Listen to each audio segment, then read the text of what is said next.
मैं सुभाष द्विवेदी आपके अपने ही YouTube channel Subhash Dwivedi maths corner पर आप सभी के लिए सीपीआर का अगला पार्ट लेकर के उपस्थित हुए हैं।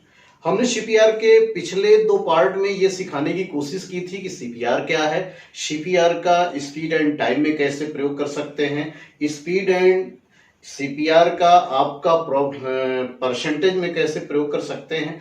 आज प्रयास मेरा होगा कि सीपीआर का प्रॉफिट एंड लॉस में कैसे यूज कर सकते हैं।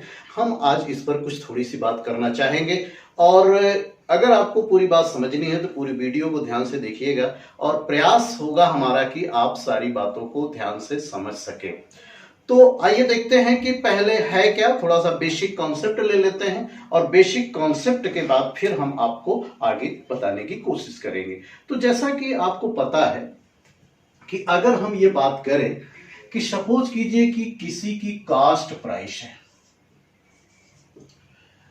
कास्ट प्राइस जिसको आप लोग क्या कहते हो, क्रय मूल्य, और जब आप इसको बेचेंगे तो उसे आप क्या कहते हो, सेलिंग प्राइस, विक्रय मूल्य। अब स्वाभाविक है कि कास्ट प्राइस और सेलिंग प्राइस पर ही हमारा प्रॉफिट और लॉस डिपेंड करता है। अगर आपका एचपी ग्रेटर देन हो जाएगा सीपी के तो स्वाभाविक है प्रॉफिट होगा।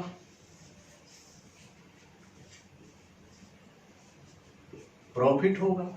लेकिन अगर आपका एचपी कम हो जाएगा सीपी से तो लॉस होगा, इतना सबको पता है। इसीलिए आपको पता है कि प्रॉफिट बराबर होता है एचपी माइनस सीपी, जबकि लॉस बराबर होता है आपका सीपी माइनस एसपी, ये आपको पता है। मैं आपको कुछ यहां पर बताने की कोशिश कर रहा हूं। मान लेते हैं कि आपका जो कॉस्ट प्राइस है वो 100 रुपीज और इसका जो सेलिंग प्राइस है 120 रुपीज। तो ये बताओ यहां से प्रॉफिट कितना हुआ?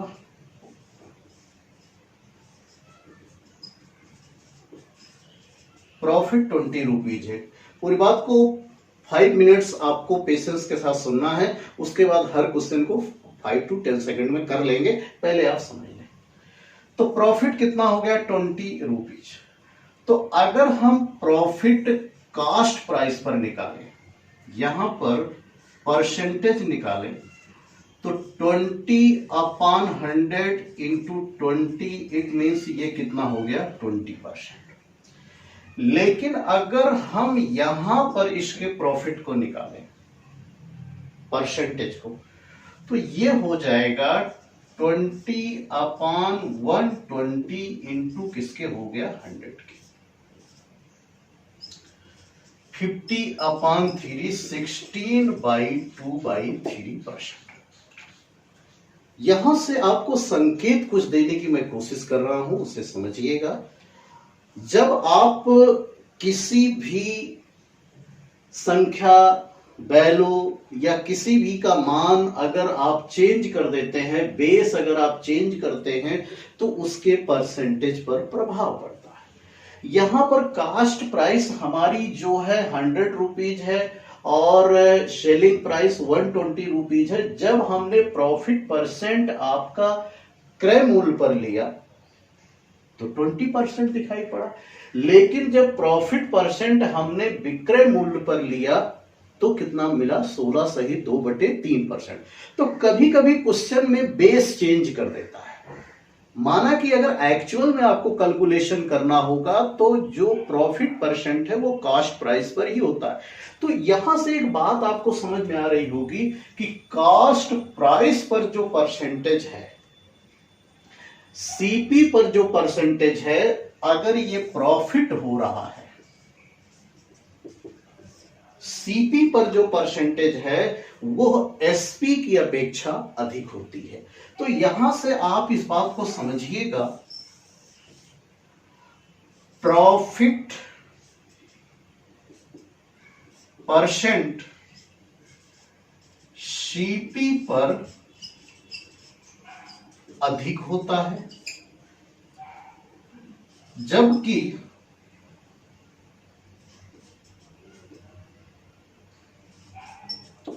प्रॉफिट परसेंट एसपी पर क्या होता है, कम होता है। प्रॉफिट परसेंट सीपी पर अधिक होता है, प्रॉफिट परसेंट एसपी पर कम होता है। होता का मतलब क्या है कि एक्चुअल में यहां अधिक दिखता है और यहां पर क्या है आपका कम दिखता है। क्या बताना चाह रहा था, मैंने आपसे बताया कि सीपी मान लीजिए आपका 100 रुपीज है, ये 120 रुपीज है, 20 रुपीज आपका प्रॉफिट हुआ। तो अगर हम ये प्रॉफिट परसेंट अगर हम कॉस्ट प्राइस पर निकालेंगे तो 20% होगा, लेकिन अगर सेलिंग प्राइस पर निकालेंगे तो 16/3% होगा। तो प्रॉफिट सीपी पर अधिक होता है, जबकि प्रॉफिट परसेंट अगर एसपी पर निकालेंगे तो क्या होगा, कम होता है, ऐसा प्रतीत होता है। जबकि दोनों में बातें एक ही है, लेकिन यहां पर परसेंटेज अधिक दिखता है और यहां पर कम दिखता है। अब इसका यूज कैसे करना है ये आप देखिएगा। जैसा कि मैंने आपको बताया कि हमें किसमें यूज करना है, हमें यूज करना है किसमें, सीपीआर के लिए इस्तेमाल करना है। तो यहां से एक पॉइंट आपका निकल के आता है कि प्रॉफिट परसेंट सीपी पर अधिक होता है। अगर हम ये सीपी पर निकालें और यहां पर एसपी पर निकालें तो सीपी पर जो प्रॉफिट परसेंट होगा वो x/y होगा, लेकिन एसपी पर क्या होगा, x/x प्लस y होगा। सीपी कास्ट प्राइस पर अगर आप प्रॉफिट परसेंट निकाल रहे हो, प्रॉफिट परसेंट, तो वो x/y होगा, जबकि एसपी पर कितना होगा, x/x प्लस y के। एसपी पर कितना होगा, x/x प्लस y। हम बात को आगे बढ़ाए इसके पहले हम आपको इस पर एक दो एग्जाम्पल आपको देना चाहेंगे जिससे आप बात को समझ पाए। आइए एग्जाम्पल देखते हैं। तो अब हम इस क्वेश्चन को अगर देखें कि एक वस्तु को बेचने पर क्रय मूल्य पर 25% का लाभ होता है, तो विक्रय मूल्य पर लाभ प्रतिशत होगा। तो क्वेश्चन को अब आप समझिएगा, 25% का मतलब क्या है, 1/4। यहां पर कास्ट प्राइस पर प्रॉफिट कितना है, 1/4 है। तो अगर इसी को सेलिंग प्राइस पर निकालोगे तो ये होगा 1/1 प्लस 4 के। 1/1 प्लस 4 का मतलब हो गया 1/5, और आपको पता है 1/5 किसके इक्वल होता है, 20% के। आपको सीपीआर की वीडियो देखनी पड़ेगी अगर आपने नहीं देखी है। 1/5 इंटू 100 ये हो गया 20%। सीपीआर में मैंने आपको सारी बातें बताई है और कुछ बातें मैंने आपको परसेंटेज में डाली है। तो एक वस्तु को बेचने पर क्रय मूल्य पर 25% का लाभ होता है, तो विक्रय मूल्य पर लाभ होगा। अब आप समझ गए होंगे कितना आएगा, यहां से 20%, क्योंकि क्रय मूल्य पर प्रॉफिट अधिक होता है, जबकि सेलिंग प्राइस पर प्रॉफिट क्या होता है, कम दिखता है। इसी क्रम में अगर आप दूसरे क्वेश्चन को देखें, क्वेश्चन नंबर 2 की बात करें, तो अगर क्वेश्चन नंबर 2 की बात करें तो क्रय मूल्य पर कितना है, 20%। 20% का मतलब हो गया 1/5। अगर ये 1/5 है तो यहाँ क्या हो गया, 1/1/5, 1/6, और 1/6 इंटू 100 आपको पता है, सॉल्व करेंगे तो ये हो जाएगा 16 सही 2/3%। कास्ट प्राइस पर प्रॉफिट परसेंटेज अधिक होता है, दिखता है, जबकि सेलिंग प्राइस पर प्रॉफिट परसेंटेज क्या होता है, कम दिखता है। क्योंकि हम अगर प्रॉफिट चेक करते हैं तो वैसे आपका किस पर चेक किया जाता है, कास्ट प्राइस पर। लेकिन अगर बेस चेंज करके आपको क्वेश्चन दे देगा, कि अगर बेस चेंज कर देगा तो ये बात समझना पड़ेगा कि बेस चेंज करने पर, चूंकि यहां पर बेस आपका कास्ट प्राइस है तो प्रॉफिट परसेंट 1/5, और अगर यहां पर बेस आपका सेलिंग प्राइस है तो आप देख रहे हैं ये 1/6 अर्थात 16/2/3% हो गया। अब आप एक और क्वेश्चन समझने की कोशिश करिएगा। यदि क्रय मूल्य पर 40% का लाभ होता है तो 40% का मतलब क्या हो गया, 2/5। ये 2/5 है, तो यहाँ कितना हो गया 2/5 प्लस 2 अर्थात 2/7 इंटू 100।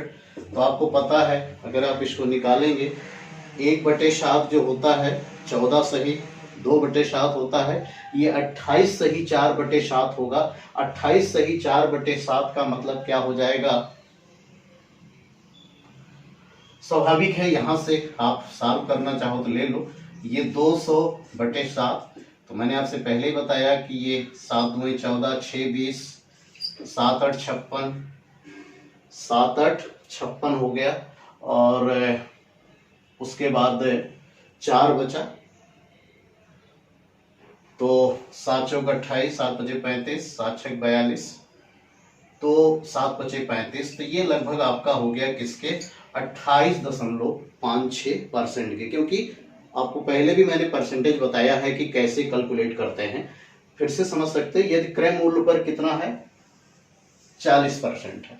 यदि क्रय मूल्य पर 40% है तो 40% का मतलब कितना हो गया? 2/5। तो सेलिंग प्राइस पर कितना हो गया? 2/2 धन 5, तो 2/7। और अगर इसको परसेंटेज में बदलोगे तो कितना हो गया? 28.56%। कहने का अर्थ है कि कास्ट प्राइस पर जब हम प्रॉफिट परसेंट निकालते हैं तो अधिक दिखता है, लेकिन सेलिंग प्राइस पर निकालते हैं तो क्या होता है? कम दिखता है। अब इसका थोड़ा उल्टा समझने की कोशिश करते हैं और फिर हम क्वेश्चनों को थोड़ा चेंज करेंगे। आइए पहले समझने की कोशिश करते हैं। अब सपोज कीजिए इसका जो टाइप 2 हो सकता है यहां से कि ये आपका सीपी है, ये एसपी है। अब सपोज कीजिए हमने क्या किया, इसको 100 में खरीदा और 80 में सेल कर दिया, तो यहां से लॉस कितना हुआ? लॉस आपका हो गया 20 रुपीज। अब अगर यहां से लॉस परसेंट कैलकुलेट करें तो लॉस परसेंट कितना हो जाएगा? स्वाभाविक है 20/100 इंटू 100, और ये हो गया किसके? आपका 20%। यहां लॉस परसेंट कितना हो गया? 20। अब अगर यहां पर लॉस परसेंट निकालें तो लॉस परसेंट जब यहां निकालेंगे तो चूंकि बेस अब आपका क्या है? 80 है, तो 20/80 इंटू 100, इस मीन्स ये क्या हो गया? 25%। तो अब आप यहां समझ पा रहे होंगे कि प्रॉफिट के रेफरेंस में तो प्रॉफिट ज्यादा परसेंट कौन देता है? कॉस्ट प्राइस पर कैलकुलेट करने पर आता है, लेकिन सेलिंग प्राइस पर कम आता है। जबकि यहां से जब लॉस की बात करोगे तो लॉस जो है सीपी पर 20% है और ये कितना है? 25%। तो यहां से निकला क्या? जो लॉस प्रतिशत है सीपी पर कम दिखता है,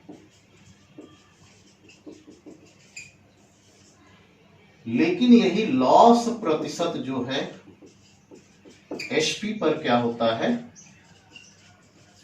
अधिक दिखता है। लॉस परसेंट सीपी पर कम दिखता है, जबकि लॉस परसेंट एचपी पर क्या होता है? अधिक दिखता है। अब इसे हम कैसे आगे बढ़ा सकते हैं? आइए इस पर भी बात करते हैं, आइए इस पर भी बात करते हैं। इसको हटा देते हैं। तो अब आप समझें, अगर वो लॉस हो रहा है तो सीपी और एचपी, चूंकि आपको लॉस परसेंट सीपी पर कम दिखता है, तो इसका अर्थ है कि यहां पर जो होगा x/y होगा, जबकि यहां पर क्या होगा? x/x प्लस y होगा। ये कब की कंडीशन है? ये तब की कंडीशन है जब आपका बेस चेंज हो रहा है, लॉस हो रहा है। लॉस परसेंट सीपी पर क्या होता है? कम दिखता है, जबकि लॉस परसेंट एचपी पर क्या होता है? अधिक दिखता है। अब अगर हम आपको यहां से थोड़ा सा चेंजिंग के साथ क्वेश्चन को आगे बढ़ाएं, मान लेते ये क्वेश्चन नंबर 4 है। एक वस्तु बेचने पर क्रय मूल्य की जगह अगर हम ये विक्रय मूल्य कर दें, विक्रय मूल्य पर 25% का हानि होती है, हानि होता है, तो क्रय मूल्य पर क्रय मूल्य पर हानि प्रतिशत होगा। ऑप्शन हटा देते हैं और सॉल्व करते हैं। एक वस्तु को बेचने पर विक्रय मूल्य पर 25% का हानि होता है। अब ये बताइए, यहां पर जब आप सॉल्व कर रहे हो 25% का मतलब क्या है? 1/4। 25% का मतलब 1/4। यहां पर कम दिखेगा, यहां पर कम दिखने का मतलब 1/1+4 और ये हो गया 1/5 और ये क्या हो गया 20%। अगर वस्तु को बेचने पर विक्रय मूल्य पर 25% की हानि होती है तो क्रय मूल्य पर वही परसेंटेज जो लॉस का है कितना दिखेगा, वो आप यहां से समझ पाए होंगे। कितना दिखेगा आपका 20%। यहां पर कितना आंसर आ जाएगा आपका 20% आ जाएगा। मान लेते हैं हम अगले क्वेश्चन को इसी तरह से चेंज करके बता दें। क्वेश्चन नंबर 5, यदि विक्रय मूल्य पर हानि 20% है तो क्रय मूल्य पर हानि प्रतिशत ज्ञात करने पर कितना होगा? क्रय मूल्य पर हानि प्रतिशत ज्ञात करने पर कितना होगा? मैंने आपसे पहले कहा कि मौखिक क्वेश्चन आप कर लेंगे। 20% का मतलब 1/5 है। यहां पर हानि क्या होती है? यहां पर हानि क्या होती है? कम होती है। और अगर हानि यहां पर कम होगी तो क्या होगा? लॉस परसेंट सीपी पर कम दिखता है। 1/1/5, 1/6 और 1/6 का मतलब बार बार आपको मैं बता रहा हूं कितना होता है 16 सही 2/3%। कैसे? 1/6 × 100 50/3 16 सही 2/3%। जिसको पूरी बात नहीं पता है वो सीपीआर की वीडियो देखेगा, परसेंटेज की वीडियो देखेगा। इसके पहले मैंने work and time speed and time में 1-2 क्वेश्चंस कराए थे, उस पर भी आप सीख सकते हो। और भी क्वेश्चंस मैं आपको प्रैक्टिस के रूप में कराऊंगा। अब आइए इसी पर एक और क्वेश्चन ले लेते हैं। मान लेते हैं इसे क्वेश्चन नंबर 6 बना देते हैं। इसे हम क्वेश्चन नंबर 6 बना देते हैं। यदि क्रय मूल्य पर 40% का हानि होता है तो यदि विक्रय मूल्य पर 40% का हानि होता है तो इसे क्रय मूल्य पर ज्ञात करने पर कितने प्रतिशत ज्ञात करने पर कितना प्रतिशत होगा? ज्ञात करने पर कितना प्रतिशत होगा? तो निश्चित तौर पर विक्रय मूल्य पर आपका 40% का मतलब 40/100, ये 2/5 है। तो यहां पर कम दिखता है 2 + 5, तो ये आपका किसके हो गया 2/7 इंटू आपका पता है 100। तो कितना आ जाएगा यहां से? विक्रय मूल्य पर 40% का हानि होता है तो क्रय मूल्य पर लॉस परसेंट सीपी पर कम दिखता है, जबकि लॉस परसेंट एचपी पर क्या होता है? अधिक दिखता है। लॉस परसेंट एचपी पर अधिक दिखता है। तो ये आपका कितना हो गया 28 जो भी आ जाए 28 आपका 56%। और यही आपका क्या है आंसर है। विक्रय मूल्य पर 40% का हानि होता है तो क्रय मूल्य पर ज्ञात करने से कितना प्रतिशत होगा। तो इस तरीके से हमने आपको एक छोटी सी बात बताई कि अगर आप बेस चेंज कर देते हैं तो परसेंटेज जो होता है कैलकुलेशन का वो चेंज हो जाता है। इस पर और भी कुछ क्वेश्चन किए जा सकते हैं, लेकिन वो क्वेश्चंस हम नेक्स्ट वीडियो में लेकर के आएंगे। आप इस पर प्रैक्टिस करिएगा और अगर आपको वीडियो अच्छी लगी तो कमेंट करके बताइएगा। चलिए मिलते हैं इसी उत्साह उमंग के साथ अगले क्लास में। तब तक के लिए आपसे विदा लेते हैं। जय हिंद, जय भारत।